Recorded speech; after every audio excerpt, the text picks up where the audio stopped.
अरे रेखा, तुम्हें क्या हुआ? तुम ऐसे दुखी क्यों बैठी हो? मैं जहाँ काम करती हूँ वहाँ पर मेरे साथ गलत हुआ। गलत मतलब? मुझे बताओ, क्या हुआ तुम्हारे साथ? मैं जहाँ काम करती हूँ वहाँ मालिक के कुछ दोस्त आए थे।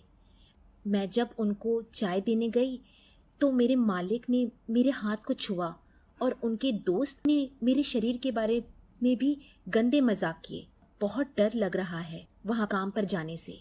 अरे रेखा, ये जो तुम्हारे साथ हुआ है ये कार्यस्थल पर यौन उत्पीड़न है।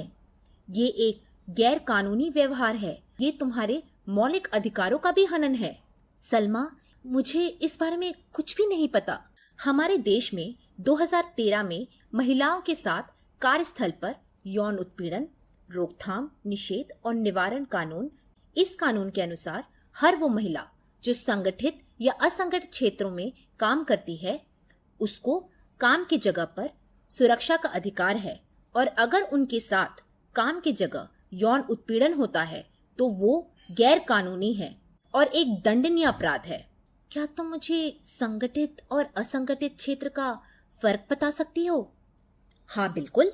संगठित क्षेत्र में कर्मचारियों को नौकरी की सुरक्षा, सवैतनिक अवकाश, वैसी छुट्टी जिसमें वेतन ना कटे, पेंशन, स्वास्थ्य और अन्य लाभ, काम के निश्चित घंटे और ओवर टाइम काम के लिए अतिरिक्त वेतन मिलता है।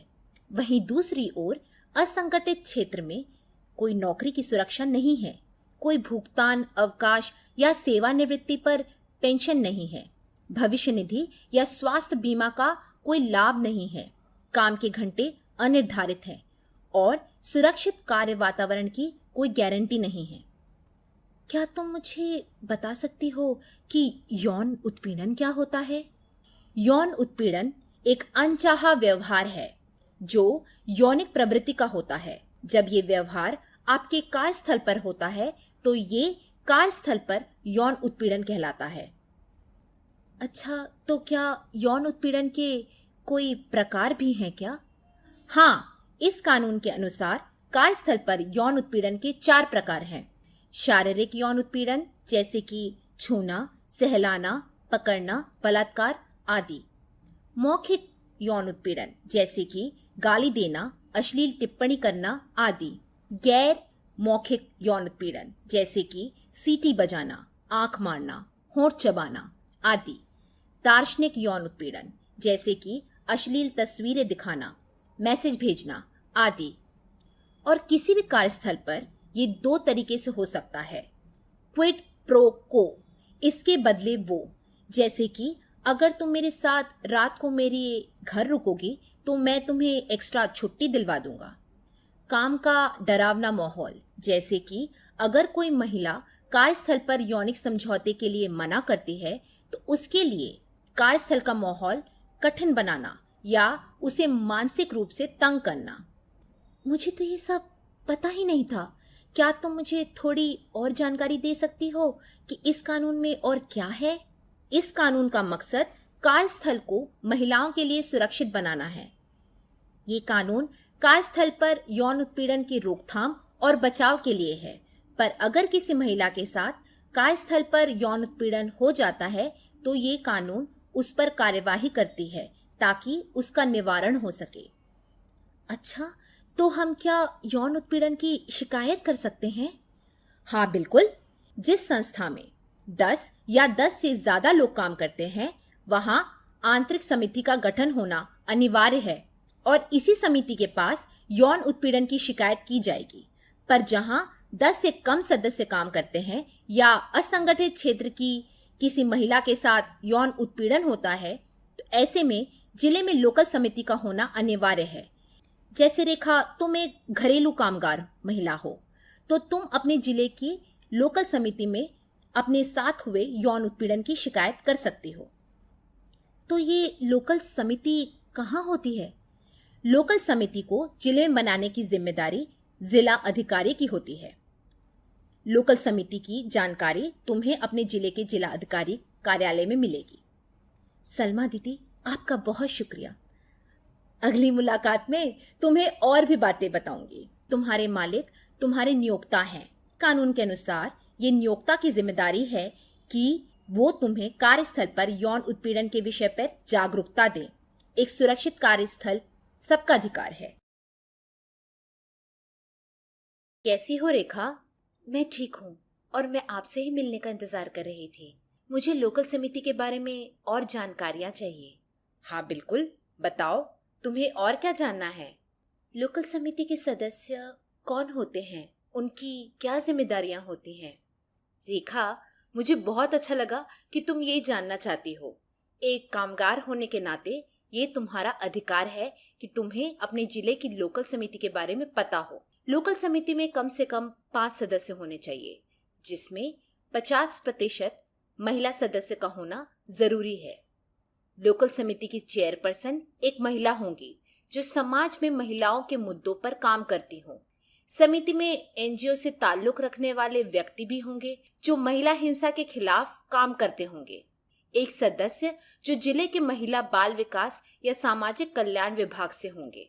और हाँ रेखा, महिलाओं के साथ कार्यस्थल पर यौन उत्पीड़न रोकथाम, निषेध और निवारण कानून 2013 के तहत हर शहरी और ग्रामीण क्षेत्र के ब्लॉक, तहसील, वार्ड में एक नोडल ऑफिसर को भी होना चाहिए, जिनका काम कार्यस्थल पर यौन उत्पीड़न की शिकायत को लेना है और उसे लोकल समिति तक पहुंचाना है।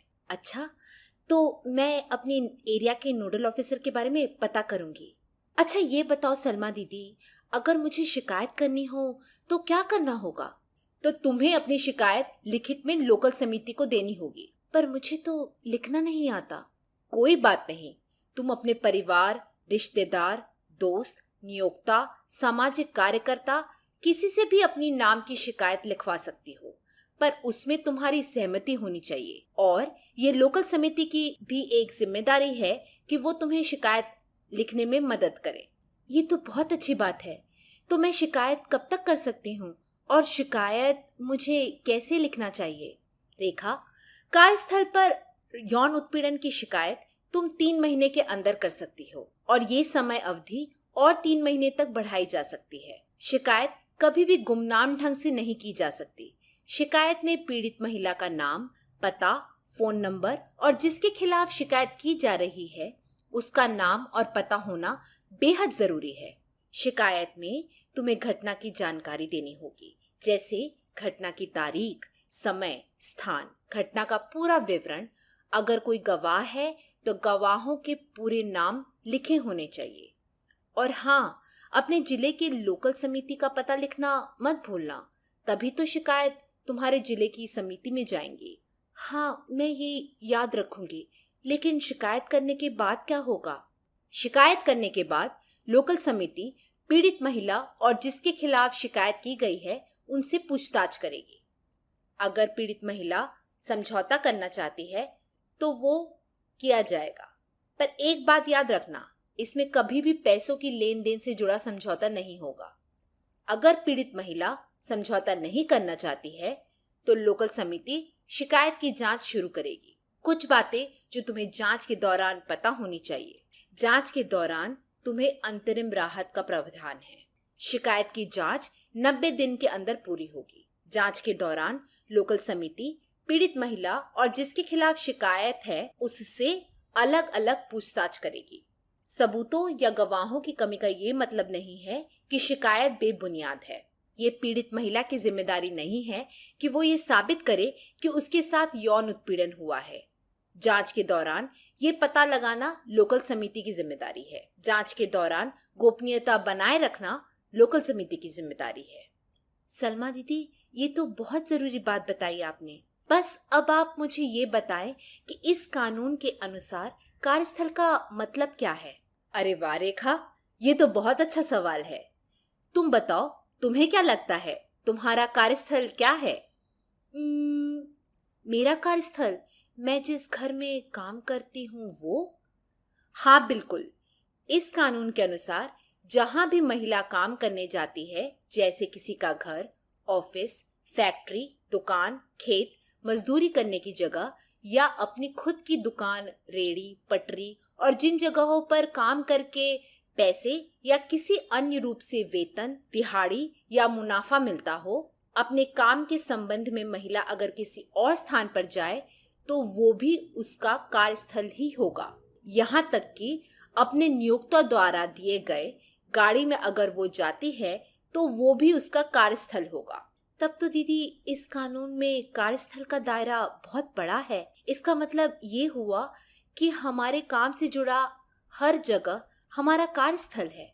हाँ रेखा, क्या तुम्हें और कोई सवाल है क्या? नहीं, मैं अब समझ गई हूँ और अब मैं इस कानून के बारे में ज्यादा से ज्यादा महिलाओं को बताऊंगी। ये तो बहुत अच्छा सोचा तुमने। एक बात और याद रखना, इस कानून का मकसद हर कामकाजी महिला को सुरक्षा देना है, क्योंकि ये कानून साफ कहती है कि यौन उत्पीड़न से मुक्त कार्यस्थल हर महिला का अधिकार है।